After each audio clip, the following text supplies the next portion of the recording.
Welcome to the African Hub for Sustainable Creative Economies interviews. My name is Avril Joffe.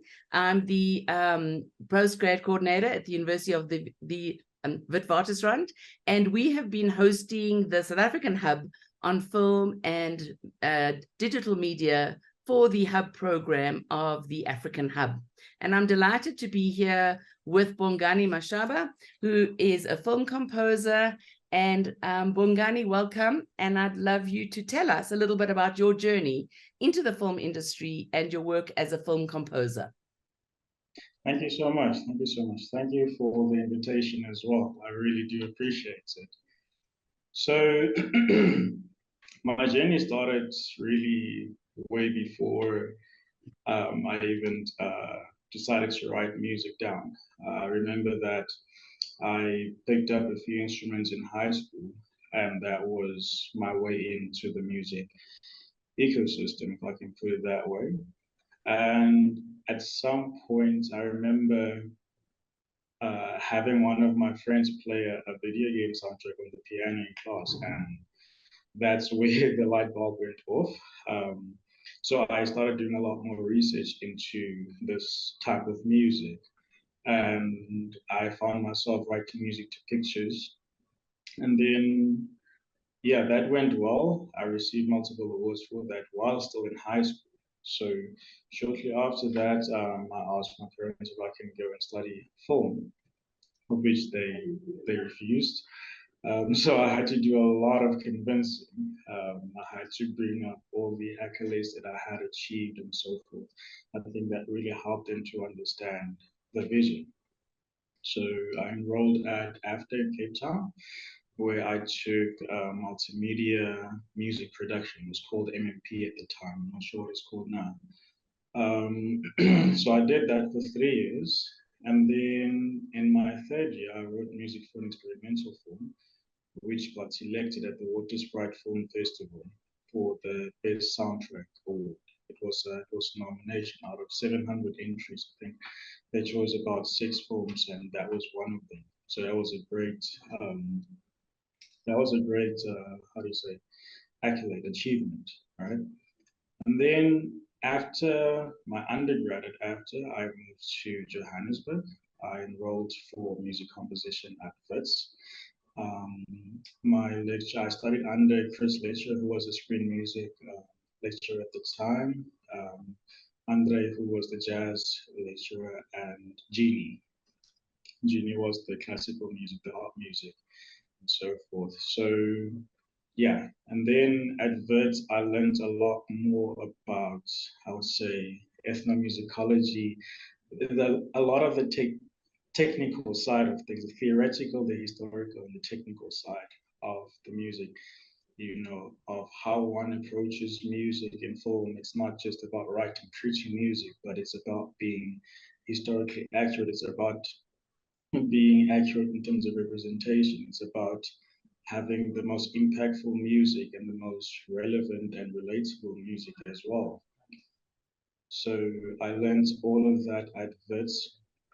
And then shortly after, before the end of my fourth year actually, I was granted an internship by the end of the year where I worked under Gio Huan, who was a sound designer and film composer. And I learned a lot from him. He really threw me in the deep end. And he rest in peace, he passed away in 2021. After that, I worked at a studio in Randburg. I was doing a bit of sound design and music production. However, it was more sound than it was music. And then I started going to a lot of film festivals. So I started going to film festivals, meeting creatives, and that's how I got to meet people who would then who I would work with later on in life. I worked on a Netflix feature film towards the end of last year, which was great. I done some additional music for shows on streaming platforms such as Netflix, Amazon Prime, and what's the other one? Showmax. Showmax as well. So over the past couple of years, work has been gradually getting there. And that's the other thing about the work that I do as well, is that the bigger your portfolio is, which I suppose talks to experience, right? When you're more experienced, you are more in demand and so forth. So the bigger your portfolio is, the more likely you are to have regular work. Because the nature of the work is that composers are usually not working under a studio. That means that they have to do a lot of finding the work on their own, or if they can employ a team to do that on their behalf. So that's really interesting. The requirement to be very entrepreneurial about your own Yes. development and your portfolio. And as you said, I think it'd be interesting for our listeners to hear a little bit more about, the journey being one where you are building up this incredibly rich portfolio, which showcases who you are and what you can do. Can you talk a little bit about the different places in which film composition happens, and what those different genres mean to you and where you've honed your craft? Okay. So in film composition, there are a number of areas in which one can major, right? So there's the obvious one, which is films, where you just work on films.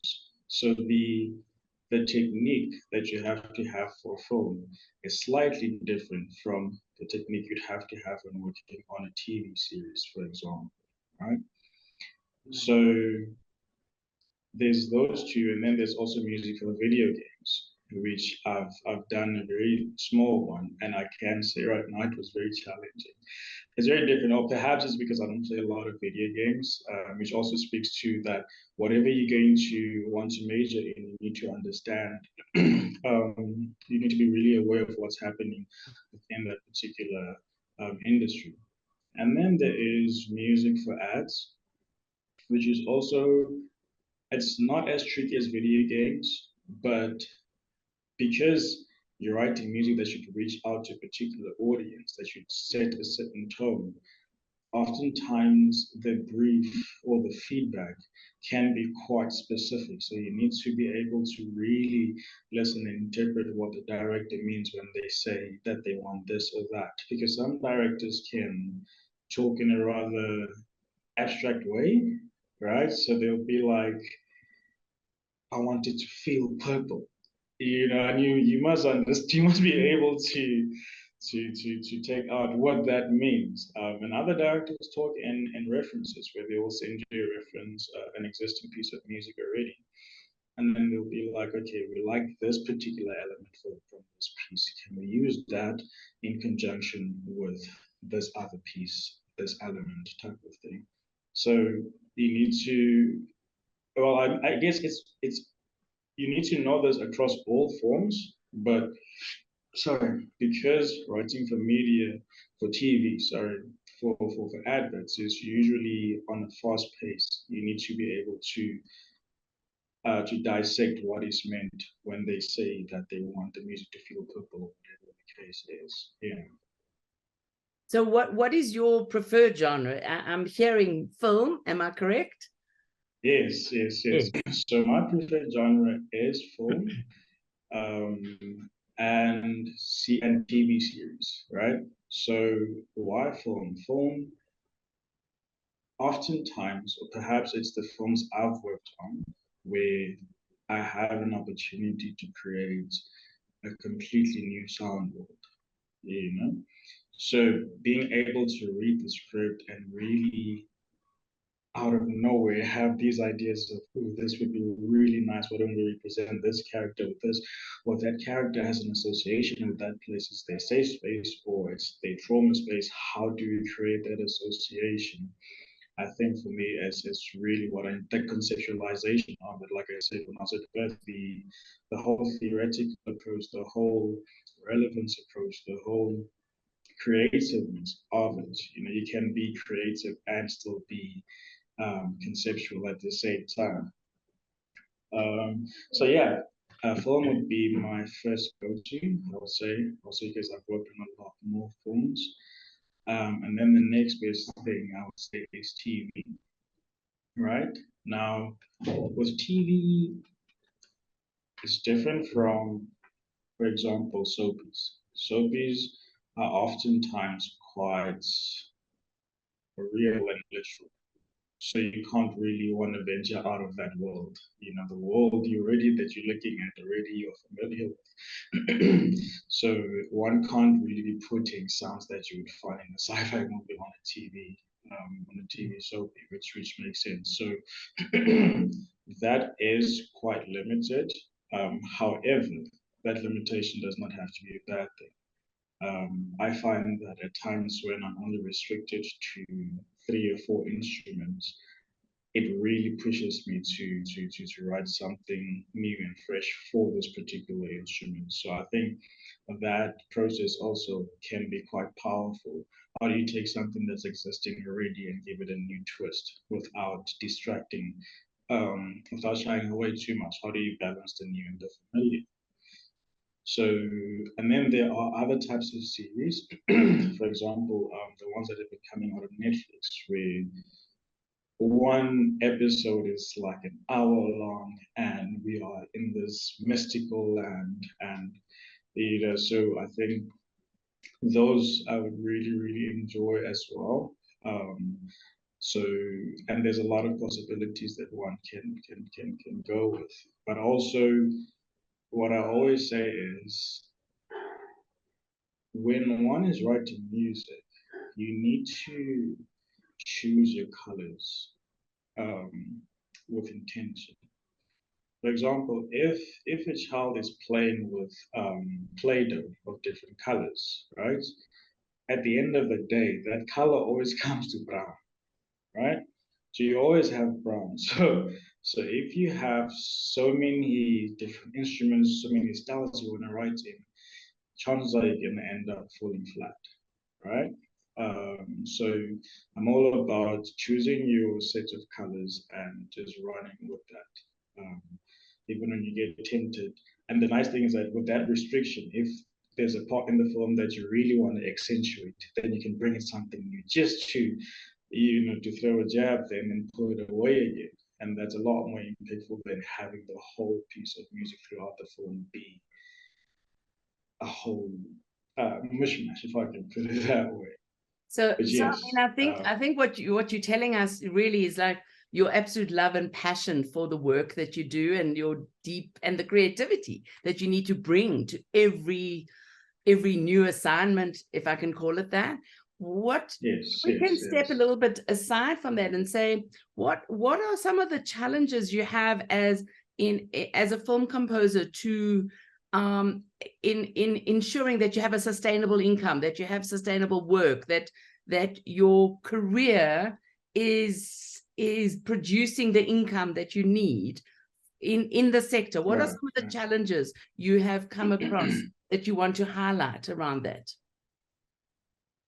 So, like I mentioned earlier on, what really helped me was that before I even finished my postgrad at Wits, I had already had an internship. So and even before the internship, the school projects that we had already was, how do you say, was me building my portfolio, right? And at the end of the day, your portfolio is very, how do you say, it's very synonymous to your experience, right? So the more work you've done, the more work you can show, the more confident the potential producer or production company director who is you pitching to or who heard your stuff wants to work with you, they become a lot more confident in you. So, so because I had an internship, I was able to focus on writing music only. Um, but and when the internship ended, I still had another job within the industry, fortunately. So when I left there, I already had a number of films lined up for me, right? And that's because I had been building the portfolio as well, and I had been putting myself out there. And that's in ways such as having your show reel always ready and updated online. Having a website is very important. Having going to film festivals, right? And it's really important to go to film festivals because people will become familiar with your face. Sorry, during Q&As, ask questions, say who you are, what you do, ask the question. And more often than not, I had people coming to me after the Q&A session to ask me, I heard you do this. Can I learn from you or can I work with you? You know, the questions comes in all shapes and forms. But I think putting yourself out there is really important, which can be also really scary in the beginning. I will not lie. It can be quite terrifying, but one just needs to face it head on and just go out there and make sure to make those connections because that person is going to be impressed with it and they're going to refer you to that other person who's going to be impressed or maybe not, but you know the network. The idea is to have a network and to have the network keep growing, and with that one also needs to give back in one way or another, be it through teaching what you're doing, through reaching out, through how do you say? Yeah, through teaching, reaching out, and working with other musicians also. What I like doing is that when I have a project, I always want to incorporate live musicians in it, even if it's two or three. But I always, and that also gives the work a unique identity as well. You know? So yeah, those are the ways I would say that one should think of. So if you don't have a job after studying, and you definitely need to stay in Joburg or Cape Town. If you go to a small town, it's going to be a lot harder. I'm not going to say it's impossible, but it's going to be a lot harder. So when you're staying in these film industry hubs, I would recommend finding a part-time job or a job in so that you can sustain yourself until you build your profile to a point where you are able to now have regular work. And I think, you know, coming from Kimberley as you do, you've obviously Yes. had to understand that you need to be in the place where there's a lot of activity. Joburg or Cape Town, Yes. the film industry is strong, it's growing. I love that you've underscored the importance of building that network, being seen, being visible, going out there, listening. So what would you say to close off this conversation? What are you most excited about in the sector that we're in? Where do you think the South African film industry is going? Where do you want to find your work in the future? What is exciting you right now? Right now, what is exciting me a lot. Number one, we are seeing a lot of new faces, and not only in TV, how do you say, productions, also online. You know, Amazon Primes and your Netflixes. We're seeing a lot of new faces, and these new guys are doing a really great job at it, I must say.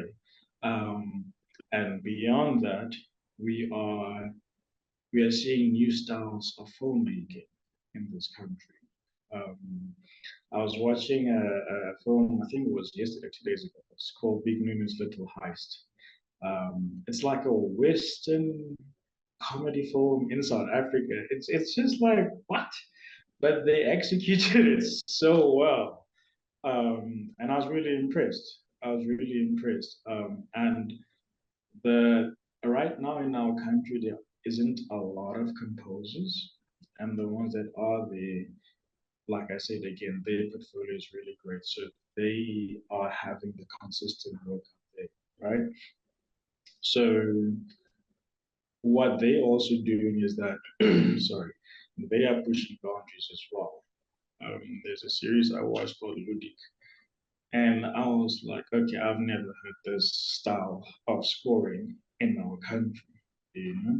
Um, so, and also obviously the industry is now opening up a lot more. So co-productions between us and internationals are happening as well. So I think it'd be really great to work on a production like that where one can also again network with internationals and grow the network like that. Thanks so much, Bongani, for sharing your knowledge with us here at the African Hub for Sustainable Creative Economies. I think the work that you do is so brilliantly creative, and I wish you so much success in your career going forward. Thank you so much. Thank you so much. Thank you so much for inviting me again.